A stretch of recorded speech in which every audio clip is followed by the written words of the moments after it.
കണ്ണൂർ നഗരത്തിലെ ശ്രീ സ്വാമി മഠത്തിൽ ശ്രീ സച്ചിദാനന്ദ യോഗീശ്വര മൗനി ബാബാജിയുടെ മഹാസമാധി വാർഷികോത്സവത്തിന് തുടക്കമായി.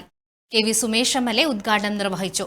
നല്ലതുപോലെ പ്രകാശം സമൂഹത്തിന് സമ്മാനിക്കാൻ കഴിയുന്ന ഒന്നായി ഇത്തവണത്തെ ഈ മഹാസമാധി വാർഷികാഘോഷവും ശ്രീകൃഷ്ണ ക്ഷേത്രോത്സവവും എല്ലാം നിങ്ങൾക്കൊരു നല്ല അനുഭവമായിട്ട് മാറട്ടെ എന്ന് ആത്മാർത്ഥമായി ആശംസിച്ചുകൊണ്ട് ഇവിടെ മന്ത്രിയുടെ അഭാവത്തിൽ ഒരു സാംസ്കാരിക സമ്മേളനമാണ് നടന്നത്.